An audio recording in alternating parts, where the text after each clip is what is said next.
एक ये था कि पूरे शहर में पास की आवश्यकता पड़ेगी,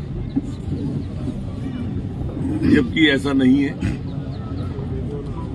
जो पीठ का परिसर है या पूर्व का शुगर मिल का परिसर है, उसके अंदर वाहन लाने के लिए 11 तारीख से सिर्फ यहीं पर पास की आवश्यकता होगी, एक स्थान पर। बाकी पार्किंग कई स्थानों पे, जैसे मंडी में पार्किंग है, कॉलेज में पार्किंग है, कॉलेज के सामने गुलाब भाई साहब के यहाँ पार्किंग है, मिल पर, गोदाम पर, कहीं कोई पास की आवश्यकता।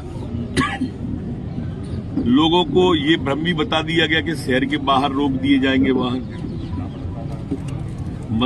पीठ परिसर के 500 मीटर के रेडियस में ही हम वाहन रोकेंगे। जैसे दतिया, झांसी, छतरपुर, टीकमगढ़, ललितपुर, झांसी के आने वाले वाहन, रेलवे क्रॉसिंग जो हमारी है, हड्डी मिल के सामने से आने वाला रास्ता, वहां पर भोजराज जी की जो मिल है और रावत जी का जो फार्म है, गणेशा रावत जी का, वहीं पे रोक दिए जाएंगे। उधर से आने वाले ग्वालियर और इस तरफ से आने वाले, चिनौर से आने वाले, भितरवार से आने वाले, ये सब मंडी प्रांगण के अंदर, कॉलेज प्रांगण के अंदर और सामने गुलाब भाई साहब के यहाँ पर जाके वहां पर पार्किंग करेंगे। हमारे कार्यकर्ताओं के, पत्रकार बंधुओं के, अति विशिष्ट लोगों के वाहन अंबेडकर पार्क से सीधे आके ये सामने जो मैदान आप सब देख के आए होंगे, उस मैदान की पार्किंग में वो पास वाले वाहन वहां आ जाएंगे।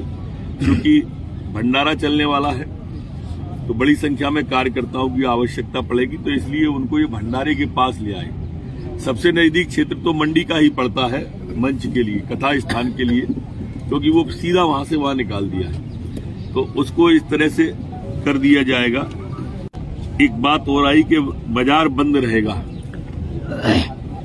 पता नहीं, अब उन सभी को प्रणाम है, मेरी सहानुभूति है जो इस तरह का कहते हैं, पर बाजार का कोई कनेक्शन नहीं है इससे। ये एकदम अलग हो गया है। कथा स्थान भी हमने इतना अंदर रखा है कि बच्चों की परीक्षा है तो उन्हें कोई दिक्कत ना है। वैसे तो कथा का समय जब प्रारंभ होगा, जब तक अधिकांश परीक्षाएं 12-1 बजे तक खत्म हो जाती है, 12 बजे तक खत्म हो जाती है। अब ये जो परीक्षाएं खत्म हो जाएंगी, पर उसके बावजूद भी हमारा स्थान इतनी दूर है, जो बस्ती से 100 मीटर 500 मीटर क्या और ज्यादा दूर है। तो इसलिए ये भी भ्रम फैलाना कि परीक्षाओं में कोई दिक्कत होगी, बच्चों के आने जाने में कोई दिक्कत होगी, कहीं कोई अवरोधक है नहीं। कथा का समय 2 बजे से रखा है, 5 बजे तक का समय है।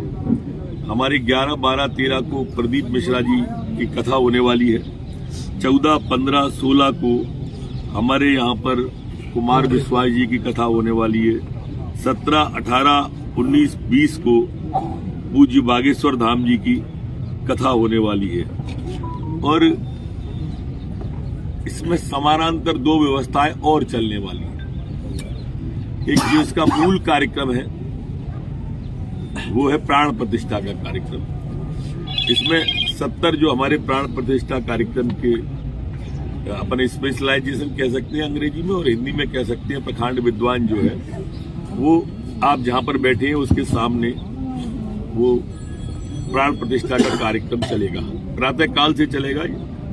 और आपने बगल में यज्ञशाला देखी होगी, यज्ञशाला में हवन चलेगा, जिसमें 1 लाख आहुतियां रोज गिरने वाली हैं, और 1 लाख आहुति के साथ में यज्ञ अलग चलेगा, प्राण प्रतिष्ठा अलग चलेगी, और ये सब जब समाप्त होंगे तो फिर कथा चलेगी। ऐसे 3 चरण है, और चौथा चरण रात को रास लीला का है। यहाँ पे देखा था, उन्होंने कहा कि सिंध नदी से उठेगी। अब मेरा आप सबके माध्यम से, आप सब का शहर है जैसा मैंने कहा, इस तरह का भ्रम न फैले, ये भी मेरी प्रार्थना है आप सबसे।